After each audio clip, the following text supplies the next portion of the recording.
And it was in the year of 2020 that rabbits and chickens roamed the state of South Carolina.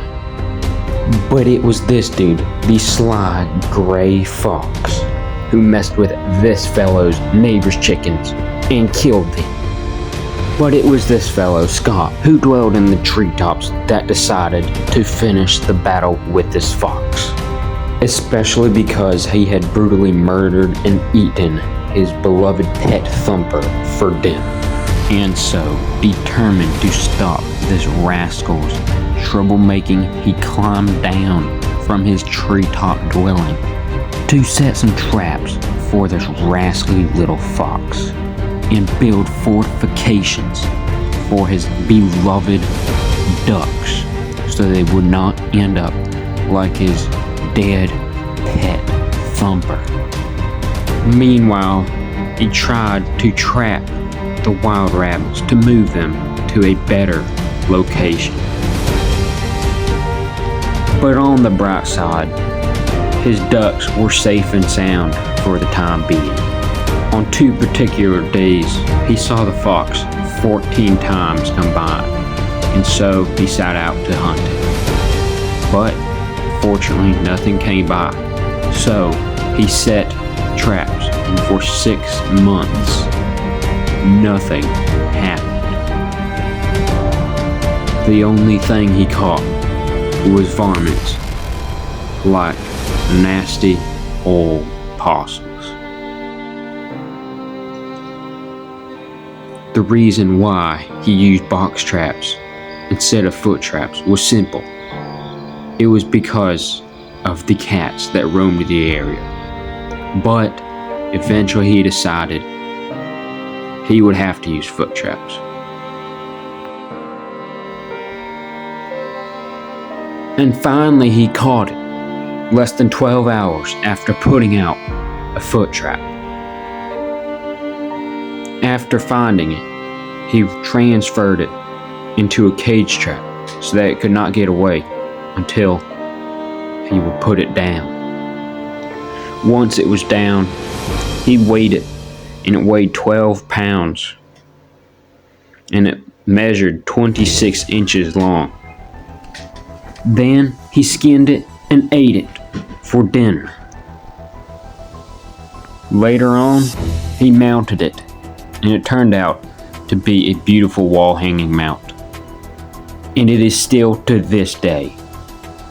But just because this one was down did not mean that he could take a break from pursuing the other foxes. And so that's exactly what he did. And one of them was really smart. But eventually he caught her. He had to put 4 traps in one hole to catch her because, well, she knew where the trap was every time he put it there, and she would dig it up and expose it. And so eventually he just had to, put down 4 at one time, and then so she stepped on it. And it wasn't the most ethical thing you could do, you could argue, but you have to do what you have to do when it comes to protecting your livestock, you know what I'm saying? So yeah. Now, I don't know why Scott had such a hard time trapping it. Maybe it was because she was smart, or maybe it was because he was dumb because, well, he hit his head a little bit before that. But at the end of the day, he caught her, he skinned her, he ate her for dinner. And yeah, that's what happens when you're a fox stealing farmers' livestock. You know what I'm saying? That's what happens.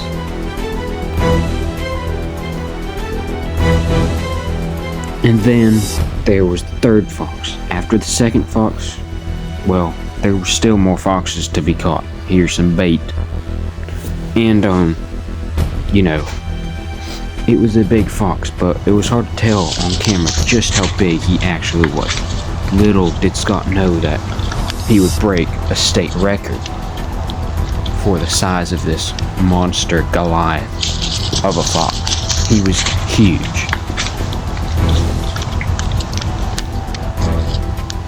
Nobody knows to this day where he got his Goliath genes from, but the only thing that we do know is that he was bigger than Goliath. He was huge. And I guess it's really all that matters, but you just hope he passed those genes down to the future generations, because otherwise it's back to the average size foxes. And it would be nice to break another state record. But him and his buddy, one way or the other, were stealing eggs out of Scott's traps. Scott did not appreciate that, to say the least. So he trapped even harder and harder. And here is his last 5 minutes of freedom before he didn't have any more freedom to his life after that.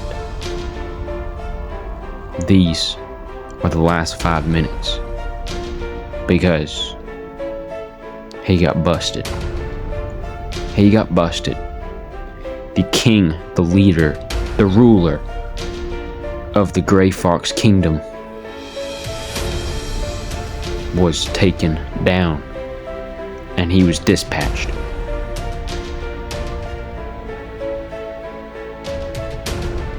And no longer has the authority he used to have.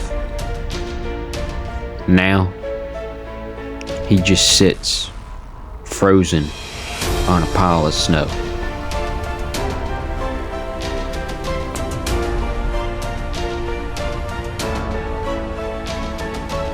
Whether he enjoyed his last daylight here, nobody ever knows, because he never told anybody. I'm betting he didn't, but that's what happens. But now, as it was known, there was only one fox left to catch.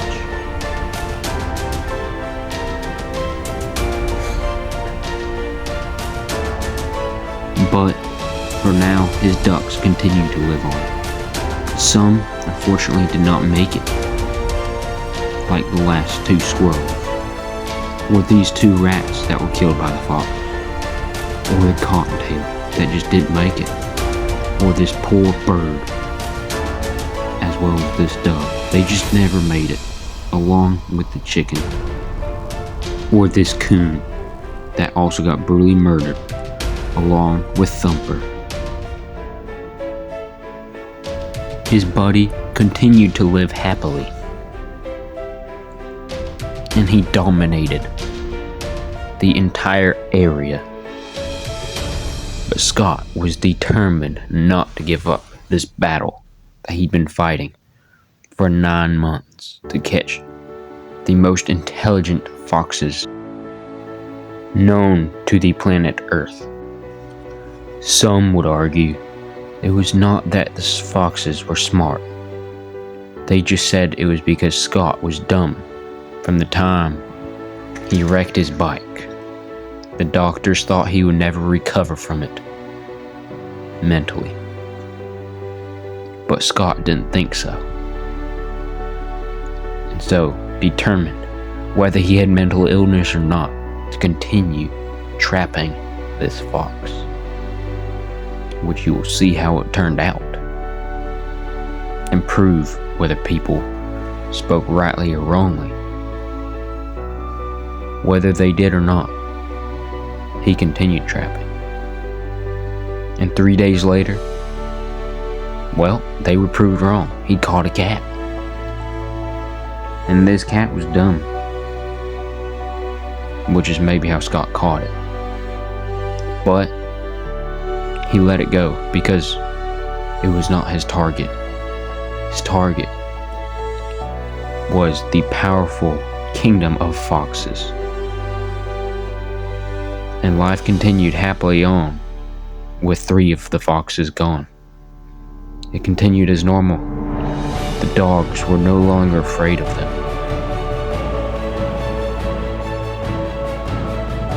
And they roamed with less fear than they had before.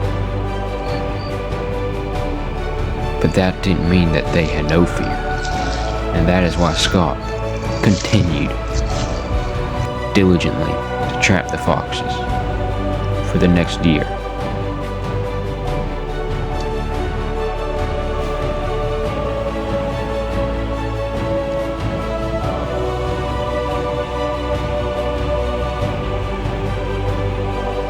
He would not give up. He was going to win this battle. He was determined. And determined is used loosely. He was more than determined. Every day, for 2 years, he was determined. But these foxes, they were really smart. And you can't force a fox to do anything. So, you know what? Scott tried, but at one point, a bow hunter shot a buck. Scott used the neck of that deer to lure in the 4th fox as seen in the clip. And he came back the first day of trapping season, 11/24. That was Thanksgiving Day of 2022. And he came back. And he came back. And every 3 days, he came back. Because he had made this place his home. Because there was no competition from the other foxes. Because, well, they were dead. But some still stay. It was from his bike wreck that he never did. And he had to stay in bed. But we don't believe that. And he continued to try to protect the rabbits. Well, bring him to a better spot. That was the dinner table. Because if this fox ate up the rest of the venison, he would next go for the rabbits. And Scott went up to his tree time dwelling. Because the battle was officially over. Because he had to move from the property. But here was a possum that ended up getting caught in the process. And a bird, which was also let go because he did nothing to deserve being stuck in a trap. But these foxes absolutely deserved it.